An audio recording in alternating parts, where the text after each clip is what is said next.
name is Christy Mims. I am a senior program analyst with the Harris County Housing and Community Development Department. So I wanted to come in today because we have been doing a lot of outreach within the real estate community, trying to share information regarding our affordable home buying programs. There are two specific programs that we're going to talk about today. The first one is going to be the single family new construction program, and the second one is going to be the Harris County Community Land Trust. So you all may have heard of a community land trust before. Typically, it's the Houston Community Land Trust. Ours is a completely separate land trust. It is managed by Harris County, and it has been in existence since 2022. So it's relatively new. We just really started selling houses last year through that program, really hitting the ground running. But the single family new construction program, it was incepted in 2021. And it is a program that is funded through Hurricane Harvey relief funds. So this program has been going on for quite some time, because we all know Hurricane Harvey was what, 2017? So been quite some time. So the program is actually slated to end in February of 2026, but we have two developments and that we're building homes in that we are really trying to push to get sold through this program. And there's an amazing opportunity for the home buyers to be subsidized. So I'm just waiting on Shay to get the presentation up, and then we'll be off and running. But can I get everyone's names in the rooms and then the folks online as well? My name is Anna Longoria. It's really nice to meet you. You as well. I'm Laverne. Laverne. I'm George. George. I'm Margaret. My name is Brittany. Okay. And is everyone in the room a real estate agent? Yeah. No. Okay. I'm an intern, but they're getting their licenses soon. Oh, nice. Okay. Okay. And then online, who do we have online? Diana. Can I hear us? I am Pauline. Can you guys hear I'm me? Jackie. I can't hear them. Yes. Diana. I'm through the computer. I'm Jackie. I'm Pauline. Good morning, this is Ashley. Good morning. And everyone online is a real estate agent as well? Except for our Yep. Jackie and Cody. Gotcha. Okay. All righty.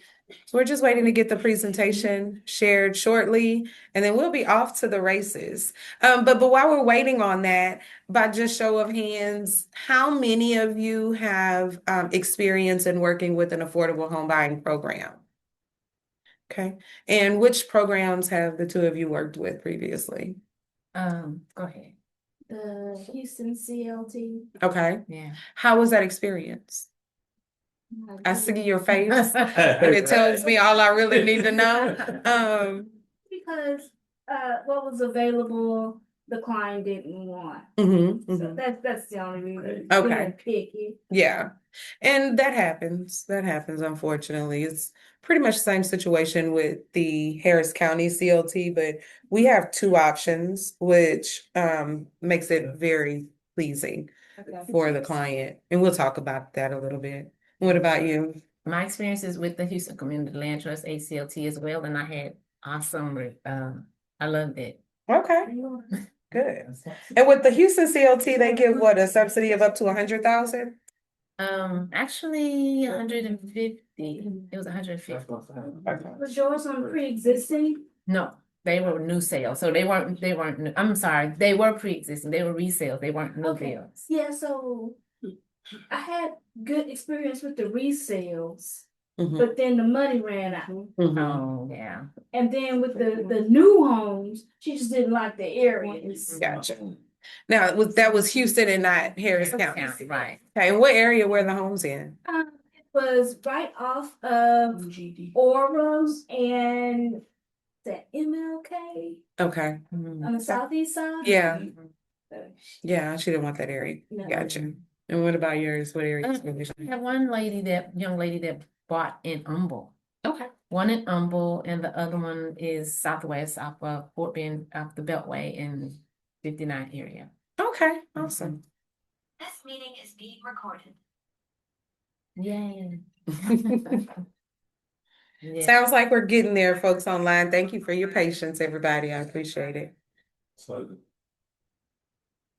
So one of the things, if I can say, that I liked about ACLT, why I'm excited about Harris County, is because like one of my clients, I think they could only afford like $80,000. Mm-hmm. And so with that extra 150, and then we stacked some products like Lift Fund, they were able to get some funds from that. Mm-hmm. That actually got them in a house that was probably 250. Yeah, that's the beauty of the CLT. Like it does allow people who have extremely low mortgage pre-qualifications to be able to realize the beauty of homeownership. So Yeah. Is it so- posty in here, Jill? a tad bit. A tad bit, yeah. But then I'm going through menopause, so I'm always Mhm. toasties. Comes out of nowhere. No, it's fine for now. You'll know when it starts. All of a sudden, I'm gonna get So glistening. it's long, but you're feeling that? Yes, Okay, yes, so y'all thank you feel, so because I much. don't need it. I don't know. So. All right, so it looks like we got the presentation. So wonderful. I also brought some folders for the folks online. I brought some folders with some information. I'll leave a few up here at the office. But I can also share some the information electronically if you send me like a distribution list of who to send them to. Okay. But if we can go to the next slide. So again, the program that I want to kind of start off with is the single family new construction program. This is Harris County's, this program provides low to moderate income individuals and families with the opportunity to purchase affordable new homes throughout Harris County. So I won't kind of go through this whole slide, but the gist of it is Hurricane Harvey hit and it decimated a lot of the affordable housing that was available in the greater Houston area within Harris County. So we received quite a bit of funding, federal funding due to Hurricane Harvey funds, and we have invested that into purchasing homes that have been resold through this program, but we have also invested that into land, and we have now built 2 developments with a third one to come early next year. 2 of those developments are starting to pre-sale this week. They are Providence Place, which is on 1960 and Ella, and then the other is Orchard Place, which is located in Pasadena. You can go to the next slide for me. The beauty of this program is that what it does is allows you up to a 45% reduction on the price to be used as a subsidy towards the difference between what the home buyer is eligible for in a mortgage pre-qualification and what the sales price of the house is, as well as to be used towards closing costs and down payment. Next slide for me.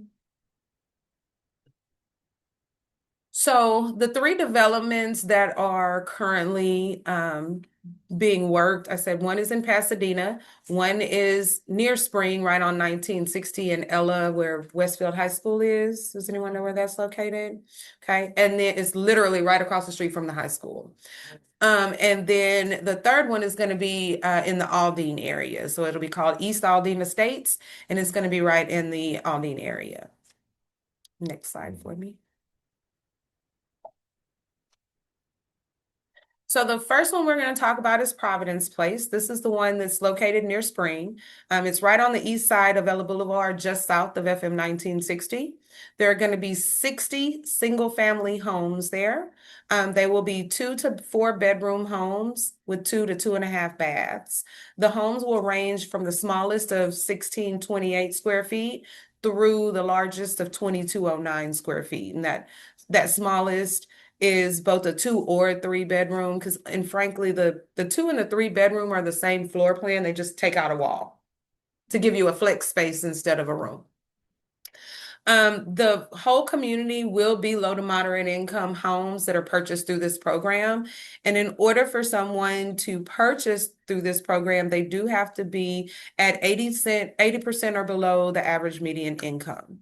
And we'll talk about what that is later on. Is everyone familiar with what AMI is? Okay. The homes, I'm sorry. No, we'll talk about it. Good. Okay, I'm glad. Just to make sure that is the scale that we use that considers the amount of members in the family. Exactly. So it's basically the maximum income that can be had by a household, depending on how many people are in that household. And y'all have that, do y'all have that, that chart? It's right here, but yes, it's going to be in the presentation as well, but it's actually right here. Okay, gotcha. So this is from 1 to 9 people. So it'll be in this packet of information that you have, right? These homes are actually under construction now. We are so happy because I'm not going to tell y'all, it's been 2 years in the making that these developments have been in development. But there's a lot of work that goes on behind the scenes before the houses actually get constructed. So we have about 12 houses now that are actually up, framed. I think we even have drywall in them now, so we're so excited. Yes. So we anticipate construction to be completed by the end of October. So folks should be able to be moved in and closed on these homes by Thanksgiving, would typically be the goal if they were to come through the program. Our final infrastructure is being completed right now.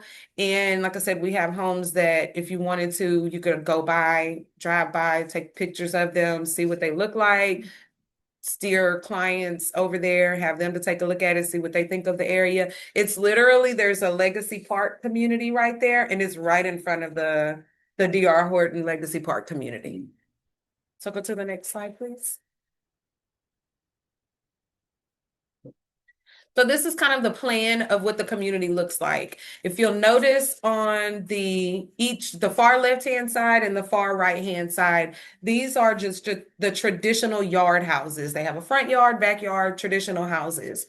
In the middle, though, the majority of those homes are what we call courtyard homes. So they're a traditional home, meaning they're not a duplex or anything like that, but they have just a small side yard instead of a full front yard and a full backyard. So the garage is behind them. And there's a small courtyard area. And then in this community, there will be 4 duplexes. So excuse me, there are going to be some duplex homes as well, because again, this is a mixed community. Excuse me. Because we're trying to make it affordable for all kind of price points. So, sorry, gosh. It might be, but whatever. Next slide.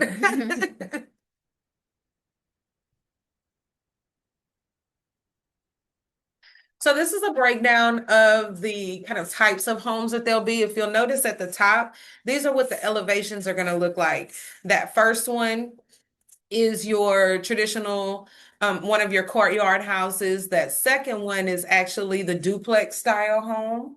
The third one is another courtyard style home. The fourth one is also a courtyard style. And then the last one is what the yard homes are going to look like. So that parking garage on the side, the driveway in the front, all of that good stuff, traditional house. So as you can see, they range in square footage from 1628 square feet with the, with the courtyard homes all the way up to 1870 for I'm sorry, 2209 for the yard home, the largest yard home. And just so you know, that yard home, there are going to be 4 of them that are 4-bedroom homes. The rest will all be 3 bedrooms, all the duplexes, all the courtyard homes, and all the yard homes. But those 4 bedrooms are going to be reserved for people who have ADA needs. So anyone who may be ADA will get priority on those. If by the time we get to sell out of the community and no one has taken them with an ADA need, then they will be available for anybody who qualifies for a 4-bedroom home. With this program, they do go based on HUD housing rules. So the number of people in your household will determine the number of bedrooms that they would qualify for, which is why we offer a 2-bedroom option. That would be for a single person, a married couple, something like that. They would only qualify for a 2-bedroom home. But if you have, 2 or 3 children, then you could go to a 3 or even a 4-bedroom. Next slide. So these next few slides are just kind of a breakdown of the floor plans and what those floor plans cost. Because remember, with this program, they get up to a 45% price reduction. So a $275,000 house, they would potentially receive about $123,000 in subsidy to be used towards the purchase as well as their closing costs. So this is the C1, the Courtyard 1. It's priced at $257,000. All of these homes are 2-story homes. The ADA homes will have a bedroom downstairs. That's what makes them ADA, but they still will have 3 bedrooms upstairs as well. So all of these homes, the ones that are not ADA compliant, all bedrooms are upstairs. For the ones that are ADA, 1 bedroom is downstairs and the remaining 3 are upstairs. For this C1, as you can see, the garage is in the back of the home. First floor, you have your full dining, living areas, your full kitchen. All of these are going to have like stainless steel appliances, things like that. And we'll go through that feature list in a moment. But they're really nice homes. So 869 square feet upstairs, downstairs, 837 square feet upstairs for the C1. Yes, sir. You had a question? Yes, ma'am. And I was listening, but you did mention that for all the 3 bedrooms, the owner suite is always upstairs Yes, on all of these, the owner suite is upstairs. in all of them. Yes. All right, next slide. And we'll just kind of skim through these to go through the prices. So this is the C2, the Courtyard 2. It is 1628 square feet, 3-bedroom, 2.5 bath with a 2-car garage. It's listed at $245,000. Next slide. The D1, which is one of the duplex homes, this is the larger of the duplex homes at 1706 square feet. It is also 3-bedroom, 2.5 bath, listed at $257,000. And next slide. Then we have the D2, which is the smaller, same size actually as the C1, which is the 1628 square feet, listed at $245,000. And next slide. The yard homes, this one is the 4-bedroom, 3.5 bath, 2-car garage. So again, this is the large yard house. So because it's the largest, has the most amount of bedrooms, it is the most expensive, listed at $275,000. This is the first floor view of it. As you can see, that garage is on the right-hand side, along with the driveway, and then all your downstairs living quarters. And then next slide is your second floor. And go to the next one for me. Told you you'd be going through these pretty quick. The Y2, which is the other yard house option, the 3-bedroom yard house option, it is listed at $266,000. So this is the first floor view. And then the next slide is the second floor view. Perfect. And then the next slide. All of the homes, the first floor features a 9-foot ceiling. The second floor features 8-foot ceilings. They all will have Energy Star rated stainless steel appliances, double pane windows, 25-year shingles, smoke and carbon monoxide detectors. They'll have electric appliances, so these will not be gas homes, they will be electric. They'll have beautifully painted cabinets, vinyl flooring, a xeriscape front landscaping, and 6-foot cedar fences. That kind of got cut off, but that's okay. 6-foot cedar fences on all of the homes. And so that's Providence Place, right? The 1960 and Ella location. So next slide.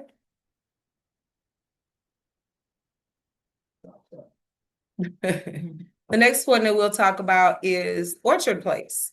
This is the location that is at the southeast corner of Vista Road and West Side Drive in Pasadena, Texas.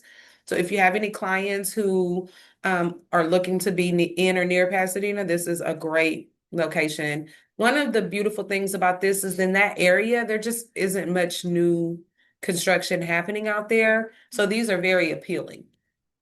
These homes, however, will all be townhomes. This will be a townhome community. All 54 of these townhomes will be 3-bedroom, 2.5 bath. There won't be any 4-bedroom options nor any 2-bedroom options, just 3. The homes range in sizes from 1,496 square feet to 1,920 square feet. These are actually under construction as of now. They've been under construction for quite some time. We had one builder and things didn't pan out with that builder, so we had to switch builders. So we have recommenced construction as of September, and we anticipate these to be completed in December. Next slide for me.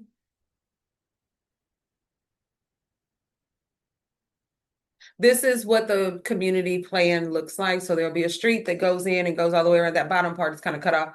But basically, there's a street that goes in that goes all the way around the community. And then there will be 12 buildings, and each building will have either 4 to 5 townhomes in it. So next slide.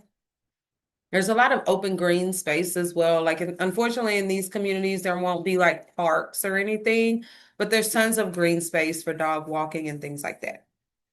So on this one, this is kind of what the elevation of the front of the townhomes will look like. There will be multiple different options, and there are 5 different floor plans to potentially choose from. All these floor plans go from 1,496 square feet up to 1,920 square feet. But again, all of them are 3-bedroom, 2.5 bath with a 2-car garage. Next slide. The plan A, which is the smallest plan, starts at 247. And there is the floor plan. This shows an alternative first floor plan, because if it needs to be ADA, then this would be the alternative for any ADA homes on this one. Next slide. And when you say alternative for ADA, meaning that this one. If someone- To accommodate? Yeah, so if we know that we have someone who has ADA needs who's on our waiting list and we want to accommodate that need, then the first floor would be changed out and it would look like the alternate plan. And just to go back. And we have 3 that we're building ADA compliant. But if there are more that are needed as we progress in construction, we could convert more should we need to, as long as we let the builders know. Could you do that, in the Ella community? Unfortunately, there are only going to be those 4 ADA at Ella because we're too far along in construction on those to change anything now. But with Orchard, we haven't actually commenced building yet. So we can still let the builder know, hey, we want to swap these out. Until probably, I'd say mid-October, we'll have that option. Yes. So plan B is priced at $255,000. And there's that floor plan. And next slide. Plan C, priced at $258,000.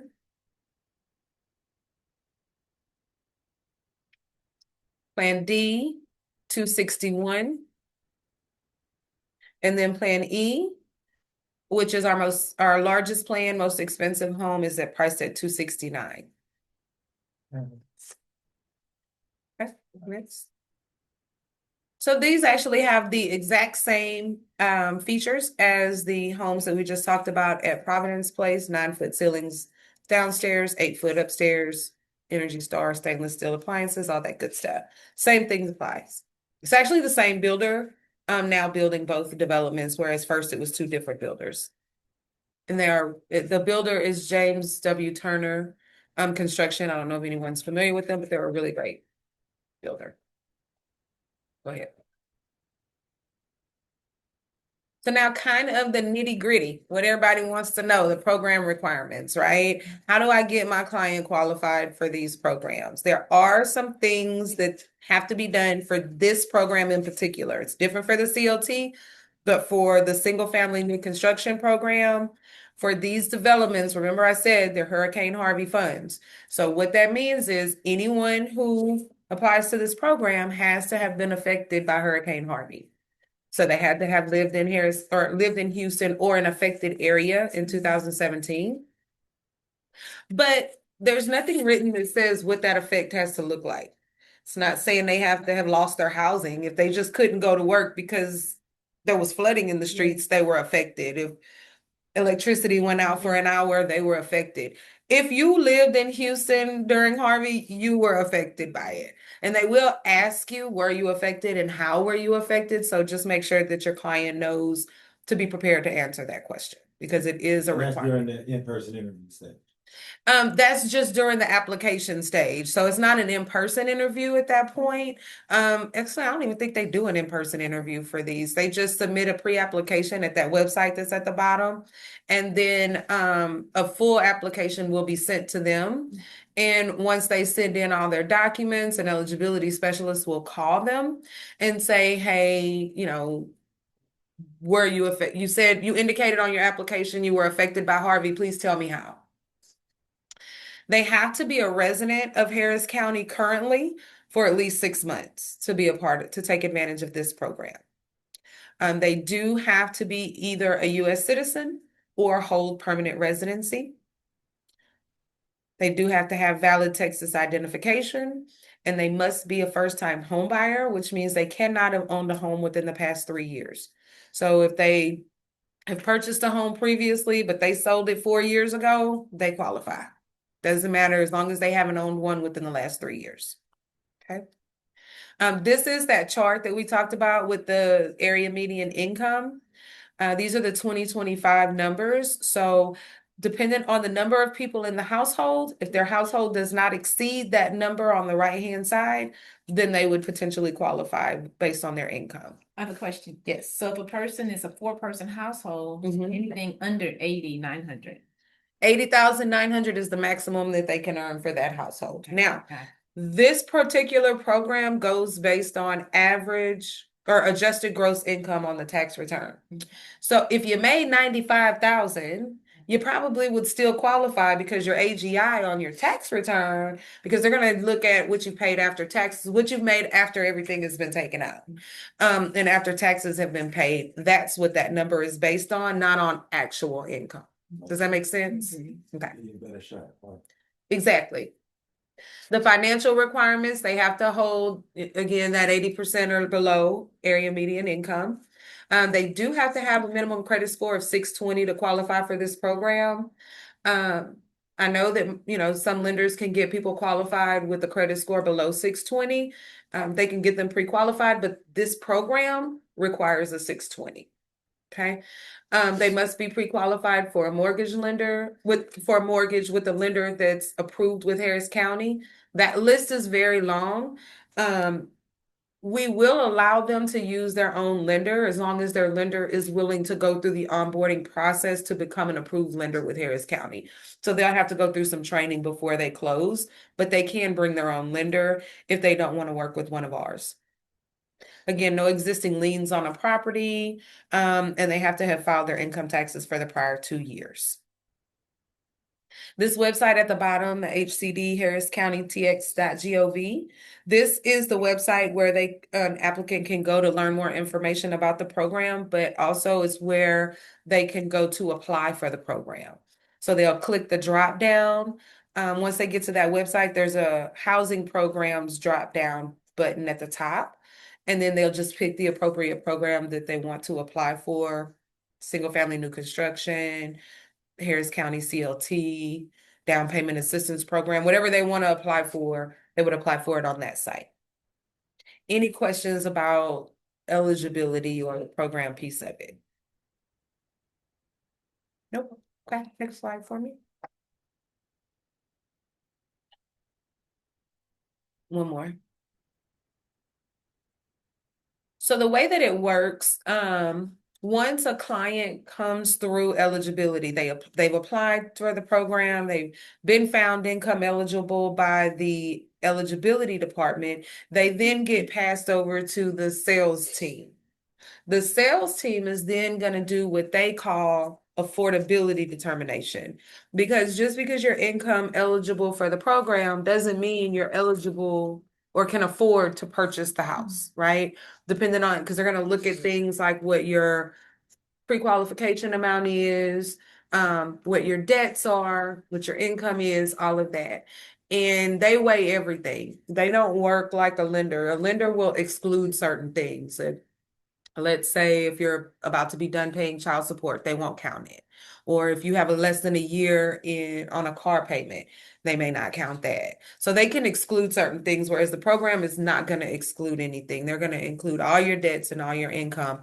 And when I say all your income, it's important for your clients to also know that income can be something as small as repetitive cash app receipts into their bank account. If they see that, okay, they get this $110 cash app every week or every couple of days or every 2 weeks, they're going to consider that income, because they're going to say, well, maybe they have a side hustle, or, they might cut hair on the side or clean homes or something, and this is what they charge to pay for that, unless they can explain it.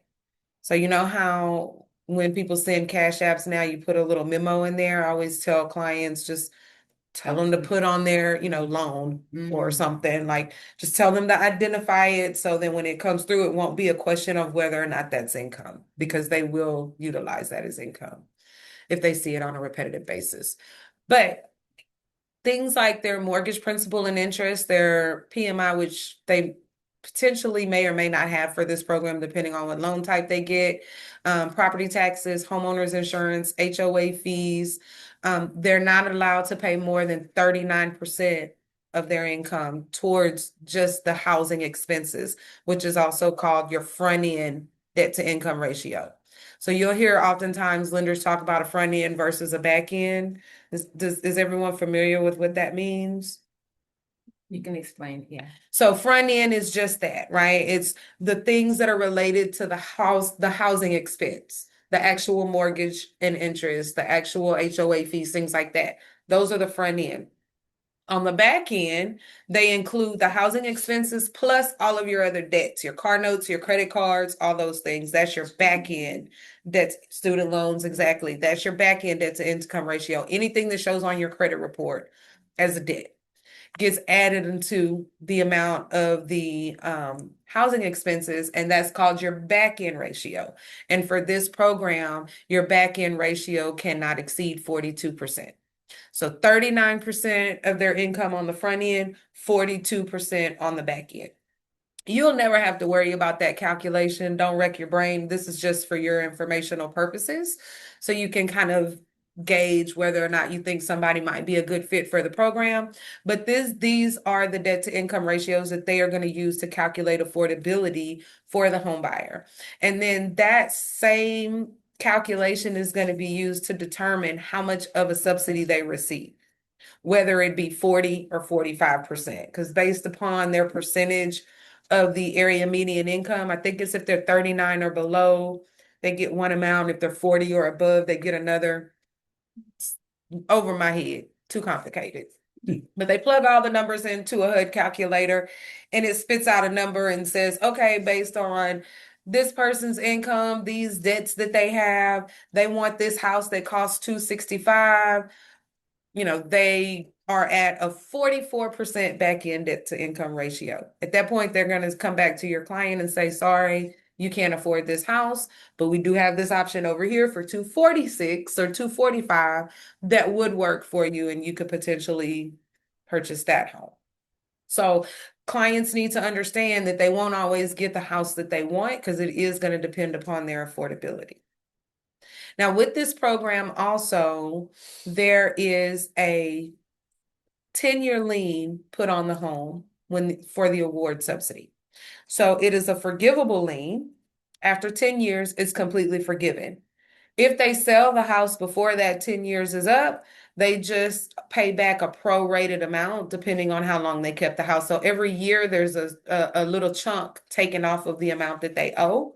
If they sell the house after 5 years, let's say they get $100,000 and they sell the house after 5 years, they're going to pay back $50,000. just prorated. Okay. They are going to be responsible for paying their standard property taxes, because with this program, they are a full homeowner. They own this whole house. They're responsible for this whole house and the property taxes that come with it. They are all, in addition, they're responsible for contesting any property taxes, things like that. Because as the developments grow around there, especially like with the Providence Park community, with Legacy Park being right behind it, that property value is gonna start to go up more and more as they continue building out there. So clients need to be responsible for making sure that they contest their property taxes, because they may potentially go up as the value of their house improves, because they're going to have full value of their home. They can sell the home on the open market should they choose to down the line, but it will need to, at the time they come through the program, it will need to be determined as their primary residence. So it can't be a secondary home, it can't be a rental property or anything like that. It will have to be used as their primary residence. And there is an annual compliance check that's done with that. It's usually a phone call or a letter mailed to say, hey, do you still live in the house? You know, if you haven't sold it, anything like that. I have a quick question. Yes. About the communities, do they have HOA fees? Yes. So these communities will have an HOA fee, approximately about $50 a month. So about $600 a year for their HOA fees, and that's primarily for the upkeep of the tension ponds that are around it to prevent the flooding, as well as they're going to handle lawn maintenance and things like that. So, and then there will be an HOA board that we're hoping members of the community will join. Next slide, please. Any questions on the affordability determinations before we move on? Any questions from anyone online? Y'all have been very quiet. Nope. Okay.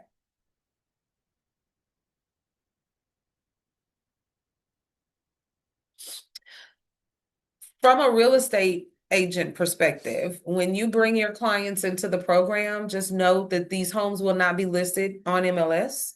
The only way you know when homes are available is once your client is income eligible, then the sales team is going to reach out to the agent of that home buyer and let them know what their home buyer qualifies for based on their affordability. Hey, these are the homes that are within their price point. Here's where they're located. Let me know which one they would like to go see. And then you'll go out, take them to the community, show them the home, see which ones they like. Again, these are all being pre-sold right now, so none of the homes are completed. So anyone right now who comes through the program would basically be choosing based on their lot location preference, the color schemes, things like that, and the size and floor plan of the home. And the homes are being pre-sold in the order in which people have become income eligible. So if you have any clients that you think would benefit from this program, I would encourage you to have them to go ahead and apply once they have gotten their home buyer education course and gotten their pre-qualification. Because the process for eligibility does take about 3 weeks, and that's if they're very timely in getting all the documents into the eligibility team, because they're going to request the same amount of documents that a lender is going to request: paycheck stubs, bank statements, tax returns, everything but your blood type. They're going to ask for it. The real estate agent, again, will accompany the home buyer to the site for the home buyer to choose their home. Harris County will actually initiate the sales agreement, and they'll send that to the real estate agent for review, and then to the home buyer to execute. So really, there's not a lot of activity that the agent has to do. Although in order to come through the program, an individual does have to be represented. There's just not a lot of work through this program for you as the agent to do.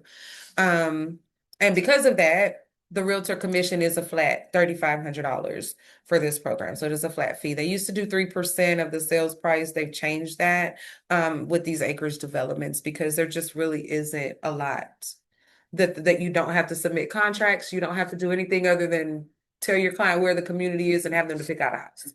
So basically, because the commission is based on, we're just bringing the buyers and then y'all take care of everything else. Exactly. Exactly. Okay.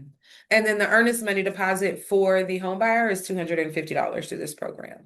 So they are going to make an investment into the program, which is $250. And then, of course, their inspections and appraisals, normal things that you pay as you're going through the home buyer process, they would pay out of pocket for that as well. But they will not have to come out of pocket, provided they pick a house that's within their affordability range. They won't have to come out of pocket for anything for down payment or closing costs. Any questions on this one? Question Yes. about the home buyer course. Mhm. So I have a client, theirs is about to expire, but the program just opened up, so we just got the documents in. It actually expires on the 25th. How does that work? They'll have to retake it. And normally, depending on where they went through, do you know where they went? Did they go to like Fifth Ward Community Center or Tejano Center? It's with the HBREA. Okay. So depending on where it is, they may be able to go and get it done without paying for it. We partner with Fifth Ward Community Center, Avenue CDC, Tejano Center, where we fund them to go out and do home buyer education courses. And so we like to recommend for people who don't have them, go through them because you'll potentially get it with no charge if you're low to moderate income. So if you qualify for this program, you would qualify to get the home buyer education course for free. But if it's due to expire, by the time the home buyer closes, they'll check that home buyer education certificate. And if it is expired, they're gonna make them retake it before they close. It has to be valid at the time they close. Or else the GLO, the Global Land Organization is gonna come back and bite us in the butt and say, we're not gonna reimburse you for that house. And it's a whole nother thing. So we have to have all our ducks in a row for this federal funding. And you said they don't have no down payments and no closing costs. Provided they pick a home or stay with a home that is within their affordability range. Some people are adamant. They want the big house. They see the 4-bedroom. They want the 4-bedroom, but they only qualify for the 3-bedroom. And they might have, $8,000 saved up that they have been saving because they've been trying to buy a house. Totally okay. They could get it. They're just going to pay the difference in cash out of their pocket, which they can absolutely do. They're not able to use any other programs like down payment assistance programs, things like that. But they can use their own savings. They can use the savings match programs, the IDA. Excuse me. The IDA programs like Covenant Capital. They can use that money. So whatever money they have, they can use it. They just can't use other federal assistance to stack on top of it, basically. You know how some programs will let you stack? They won't let you stack in this program. Any other questions? All right. Well, that's it for that program. So hit your slide, sir.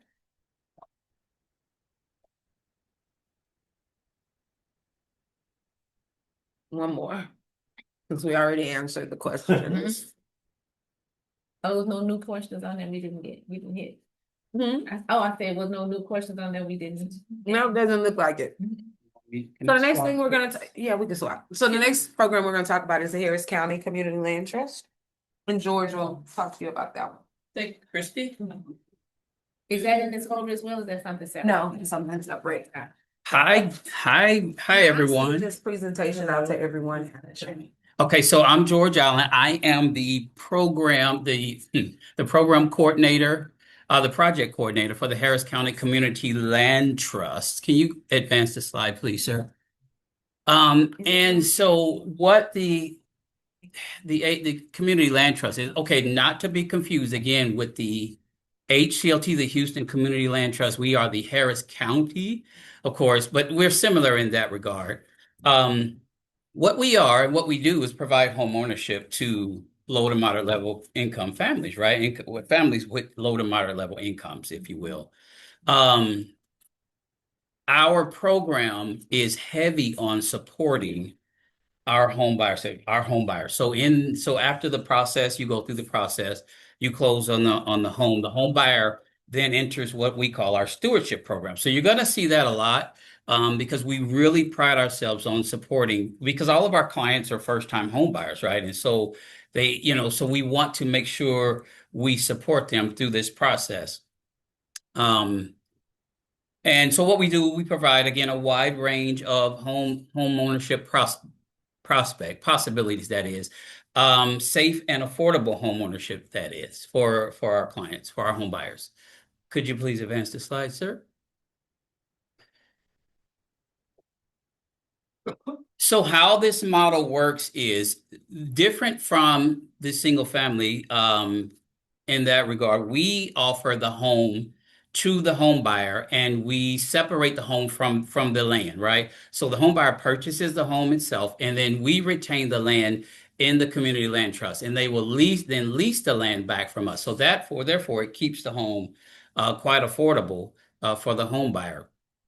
In addition, the lease, as you can see, it's a 99-year renewable lease and inheritable. So essentially what that means is that if for whatever reason this program dissolves, the Harris County program dissolves, the community land trust, it will then be picked up by another community land trust, therefore perhaps even the Houston land trust. So the home will always remain in a land trust, okay, for a period of 99 years. And then again, that is renewable at that point, okay?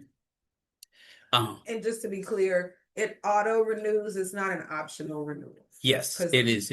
Will be in the CLT for infinity, forever, right? You have a question? Yes, I do. Go ahead. Because I do hear people's doubts. Well, what do you mean it's going to be there forever? What happens? And I think you did say if it dissolves, then somebody else picks it up. Yes, another community land trust. So that could be from other states within. It could be, yeah. I know but there are many in Texas, so Correct. It would be a Texas CLT. Okay. Yes. There's Houston CLT, there's Austin CLT, Dallas has a CLT. Right. Like there's tons of CLTs in the state of Texas. Yeah, I know it's been around for ages. Yeah. Okay, thank you. Sure. Next slide, sir, please.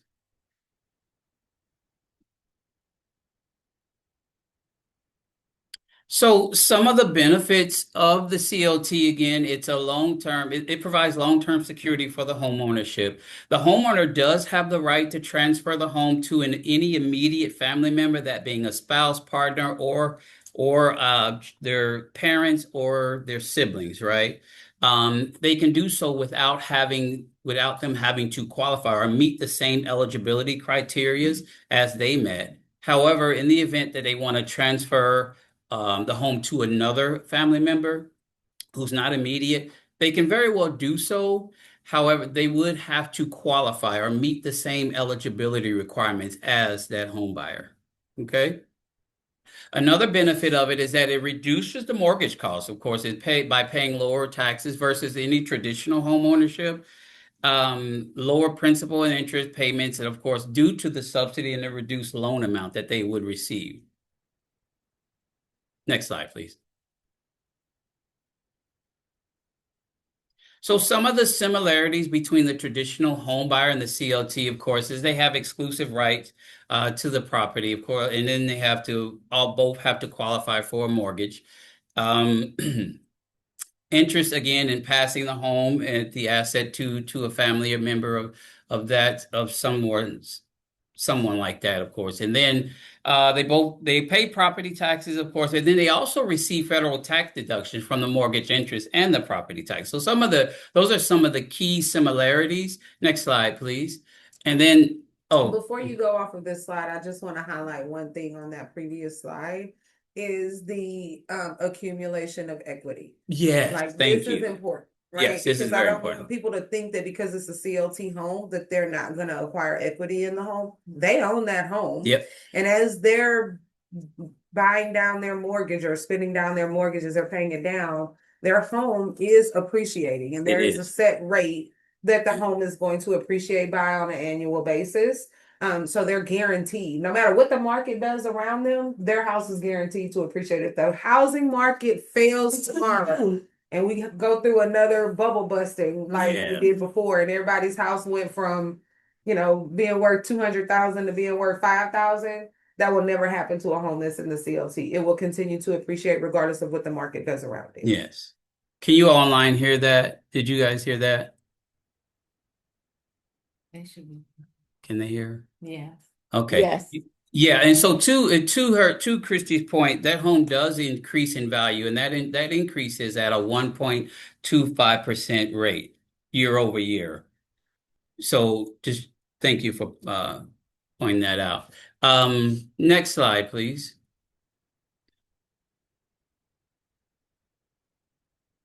So the ground lease is again, with the ground lease, that is, they have exclusive rights to the property. There is currently a ground lease fee. They would lease it from the community land trust at $50 a month. And that is subject to change, of course, but currently that's where it stands. Again, it's a 99-year renewable lease after that period, and they are responsible for paying property taxes, but at a reduced rate. Okay. And so what we do, so with this, we have all of our home buyers go seek an attorney. They sit down with an attorney, and the attorney will go through the whole entire ground lease with them so that the home buyer does understand exactly what it entails, and then what their responsibilities are as it pertains to that ground lease, and what their obligations are as well. Okay. And it's at a rate of $50 a month currently. Yeah. For the ground lease. Yes.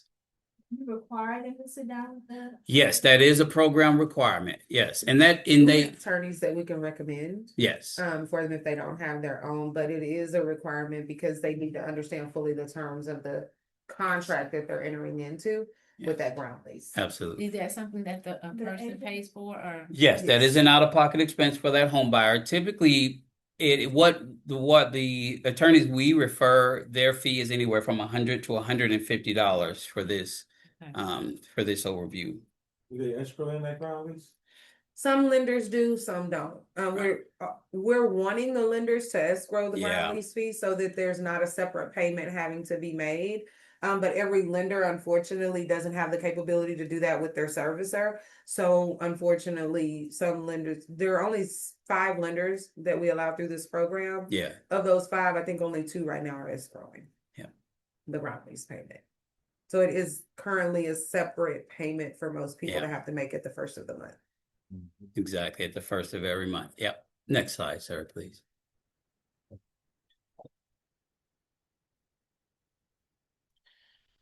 Here is just a cycle wheel of the process. What you see is that the CLT provides the subsidy investment to the home buyer. The home buyer, the qualified home buyer, then goes out and purchases the home at the affordable price of the CLT, and then we enter into that 99-year renewable ground lease again, and then they receive ongoing post-purchase education and support from the CLT. So as long as they own the home, and so forth. Next slide. And I think we mentioned anywhere that the subsidy is up to $150,000. Yeah, we didn't mention that. We were getting to that, but yes, correct. Thank you. The subsidy is up to $150,000, right?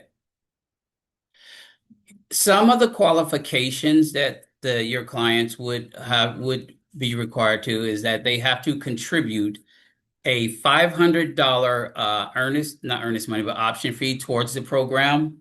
That's different from the single family, whereas it's $250. Ours is $500. Similar to the single family, they must complete a HUD approved home buyer's education course.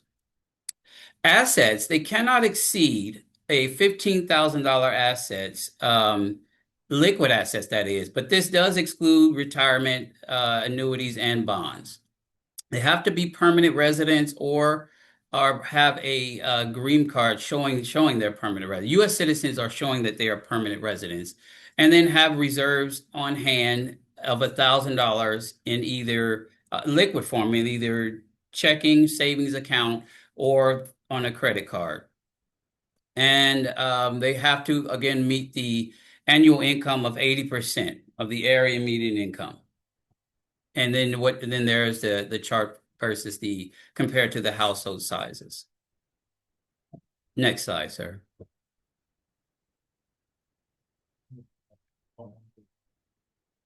So where you say they have to have the 80% annual area income, do they have a credit score that requirement as well? Yes, yes, here it is. Yeah, the yes, that is correct. 620 is the credit score. Different from the single family, home buyers through the CLT have to qualify for a conventional loan only. You cannot use FHA products, okay? And then they have to have at minimum of 620 credit score. The debt to income ratio on the front end is 35%, and then on the back end is a 42%. And Christy she previously mentioned what those ratios entail. The front end being the mortgage, the housing expenses, and then the back end being the housing expenses included with all of their debt and their liabilities, if you will. Another thing to keep in mind, which is a stark difference between the CLT and the single family new construction program. This is not Hurricane Harvey related. So anybody, even if they just moved to town yesterday, can apply. And they don't have to currently live in Harris County for this program. They can live in any of the surrounding neighboring counties, or Harris County. They just have to be willing to move into Harris County if they don't currently live in Harris County. Correct. So they don't have to live in Harris County. They just have to live in a neighboring county. Neighboring county. Mhm. So Fort Bend, Brazoria, all the Yeah, neighboring counties, Right. they can't be moving from Austin, Gotcha. right? Mhm. It has to be a neighboring county, but it does not have to be Harris County. Okay, thank you. Next slide, please. So CLT offers two different pathways to home ownership. One being the home buyer driven program, which is currently closed at this point. We currently don't have any funding for that program, but we anticipate it receiving funding hopefully by the end of this year. However, this program allows the home buyer to go out anywhere throughout Harris County and select a home and bring it to the CLT. The home price cannot exceed $275,000, and it does have to meet some of the minimum property standards required by the Harris County CLT. That's the second pathway to home ownership is the inventory side, where the homeowner then selects a home that we have within our inventory. And we are open. This program is open and accepting applications still. However, we have limited inventory. Okay. But much like the single family, our homes are not listed on the MLS. So once the home buyer comes through the program, the applicant comes through the program, and then they're determined income eligible, then they will go out with their realtor. We will send out a link with our inventory, and then they can schedule showings at that point. Next slide, please.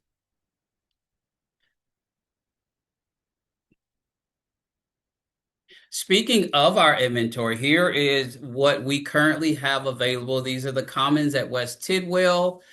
This is in the Acres Home area. We currently have those 3 units available. They're offered at $260,000.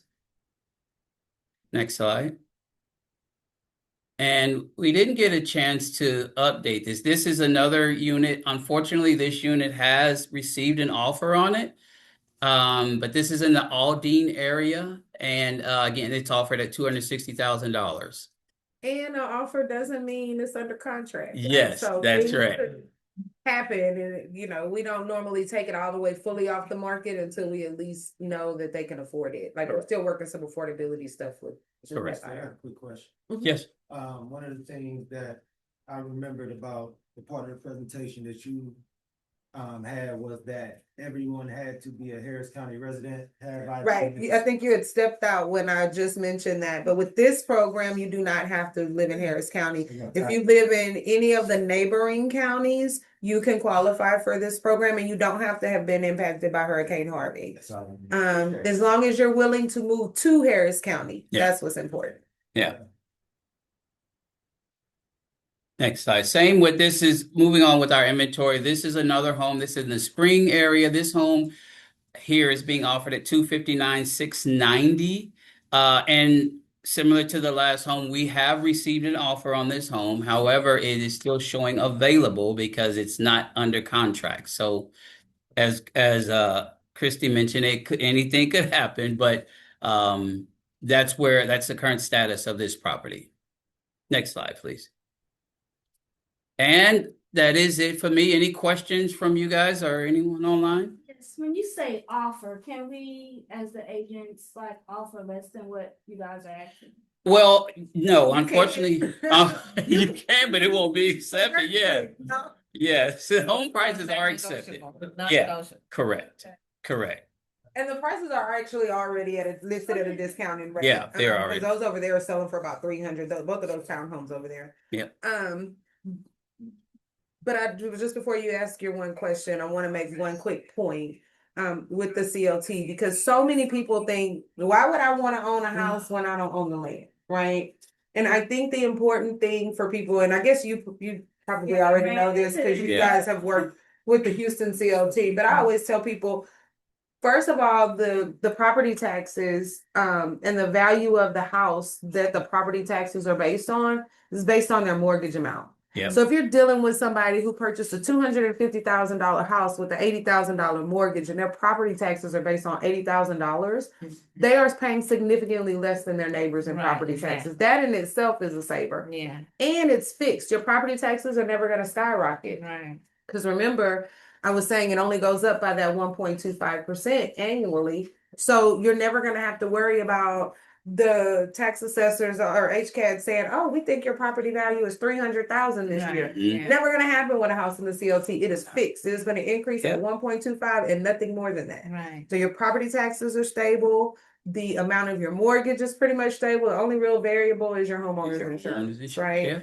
Yeah. So it makes it affordable, and they never have to worry about being taxed out of their home down the line, like happens with so many other new home buyers. So Gentrification. Yeah, Yeah. and that's what a lot of people are concerned about. So quick, I know y'all just went over all of this. So the only difference is between the Harris County Community Land Trust, Houston Community Land Trust, it's basically you don't.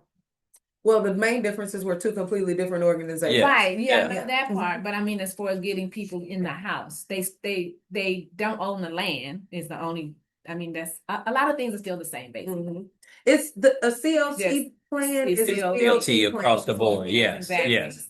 Across the board. Any Gotcha. CLT is not gonna they're gonna retain the land. That's true. So Okay. that's absolutely the same between both programs. Okay, and I don't think that 620 credit score used to always be there. It was always, and evidently my clients had a 620 because I'm. But again, it may not be a requirement through Houston. If you work Right. with Houston Yeah, it might not have CLT, been a it may not have been a requirement, requirement. but I believe it is I actually. don't remember. Saw something within 20 points. It Up does to say 6. within 20 points, Mm-hmm. because sometimes when you're looking at a tri-merged credit report, it has multiple Right. credit Credit numbers, scores. credit scores, so that's why they say that, but it is a bottom line 6 Yeah. points. Yeah. Okay, so I didn't realize my client, and it might have had 620, but I know they had to have only go conventional anyway. Then they Yeah. had a 620 Right, if they went exactly. That's what conventional I for forgot sure. about Right. that part. Mhm. Yeah. Okay. Any I'm sorry. questions online? You had a question? I know, I'm make sure everybody got their good ones out. Okay, cool. You I think mentioned so. that there are certain communities, there are certain homes that are earmarked for ADA applicants. And that just made me think, with your application process, do you prioritize by when the applications came in?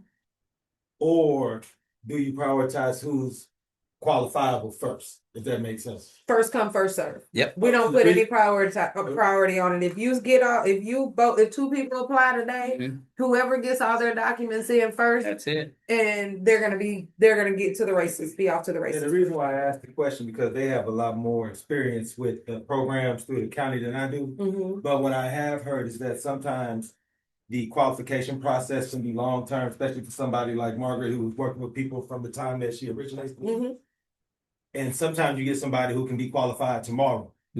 Right. But then I know with the workload and the caseload, you Yeah. can't always fast track somebody versus a file that you've been looking at for a while. Right, which is why I said on average, it's gonna take about 3 weeks for them to get through eligibility, in all honesty, Right. and with full transparency. And that's if they're getting their documents in a timely manner. Yeah. It's gonna take a minimum of 3 weeks. In some instances, what happens is, a program may be holding applications. They weren't accepting applications previously through the single family new construction program, right? They just reopened the application portal, I think in March or April, something like that. Yeah. So there may have been people who applied last year, but their applications weren't being processed because the portal was closed. Once they reopened it, they reached out to everybody who had submitted pre-applications and said, hey, are you still interested? We've opened the program. Would you like to reapply or move forward with your application? And then they have the opportunity to do that. With the Community Land Trust, we reopened those applications in like March, but they were only processing applications for the inventory homes because the home buyer driven leg doesn't have funding right now. We anticipate some more funding for that by the end of the year. That's the one we need. And that's the one everybody wants, right? Because they can go anywhere. And most people go straight to DR Horton or wherever and buy new construction in the community that they've been having their eyeball up on. And so everybody loves it. And so those funds go like that, right? They go very quickly. Although this last time didn't quite go as quickly as I thought it would. Like we were like, hey, we've got money. I know, right? Nobody was contract. Yeah. But no, well, I think what it was with the CLTs, so many people have such low loan amounts, right? And they just couldn't find anything in their price points because housing costs were going up. Yeah. And not to mention, a lot of people were getting knocked out because with the student loans no longer being forgiven, now they got to start planning for that, factoring that back into the loans. It knocked a lot of people out from being able to qualify for a mortgage at all. Yeah. So, but we do fully anticipate having some funding by the end of this year for home buyer driven, and it should be around $3 million. So that'll get quite a few people into homes. So that'll help quite a few families. Yeah. One thing I wanted to point out too is that both programs, the single family and the CLT, you can't have clients in both programs simultaneously. They have to either enter one or the other program. Right. Okay.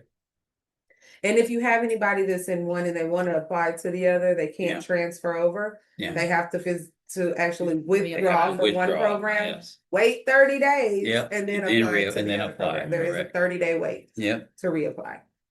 Oh, also, just as an FYI, there is a glitch in the single family new construction program application portal. When they go in and apply, they may get a message that says, oh, your application is not going through. You've either applied before or you don't qualify because of where your excuse me,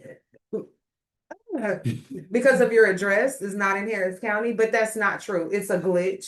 And so let them know their application is going through if they see that, and it is going through and it is being received, and they will get an application back, a big, large application back. Any questions from the online audience? Somebody had one earlier, I think, was it? Oh, And there she. Yes, ma'am. You have a question? She muted.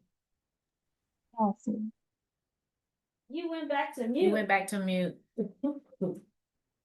Diana, you're on mute. oh no, I was saying no, I didn't have any questions. Okay. Okay. Well, thank you all for allowing us to come out today Yes. and share this information with you. I will make sure that everyone that was in attendance today gets a copy of this. Please share this information. If ever you guys want me to come out and maybe present something to any prospective homebuyers, if any of you do homebuyer seminars, I'm happy to come out, talk to homebuyers about the program as well. We also have other programs in Harris County. We have the down payment assistance program, which offers up to $23,800 towards the purchase. Yes. No problem. That's literally why I stood up at this door. Oh, okay. Well, see, I felt the tingle coming. So who's the point of contact for that?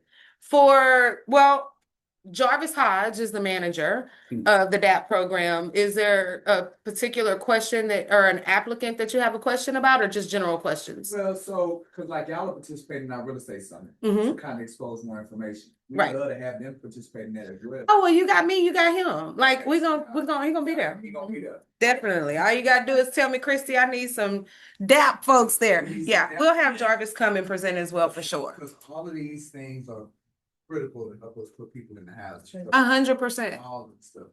Mhm. So I personally thank you all for coming out here and really educating the team. I tried to get them warmed up for you.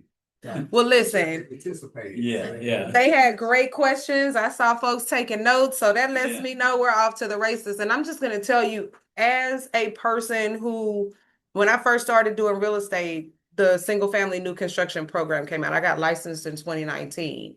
2021 is when I found out about the program. And when I tell you, it is such a great opportunity to create a niche and have a constant stream of clients and become an expert in that area. And then when not only that, build the relationships with the people in Harris County, because there's always new programs coming out. Like the single family new construction program is ending in February, but there's a brand new program that's coming out right behind it. And if you are already a part of the partnerships with Harris County, you're going to know about all that stuff, and you're going to know what opportunities are out there. So, stay engaged, stay in touch. You all have my business card. Please feel free to invite me to come out to talk to anybody at any time on any day, because I'm here for it.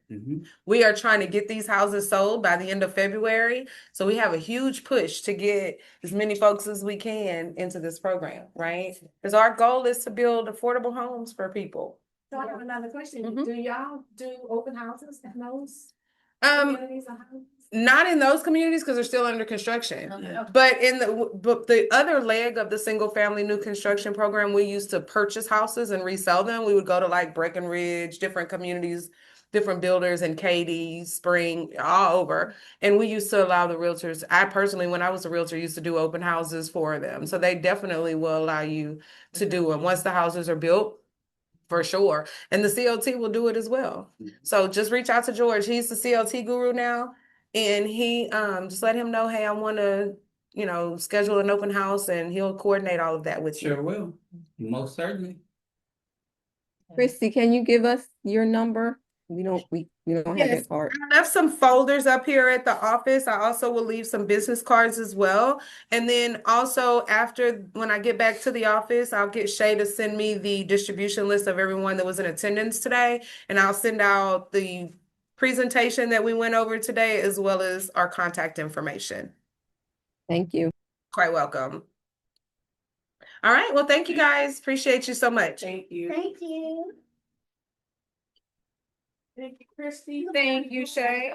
And if you don't mind sending me a list, like a distribution list, so that I can send out the presentation to everyone. Yes, I didn't even get started. And I'm like, let's just put some All right. Thank you guys for joining. Y'all have a good rest of y'all's day. You.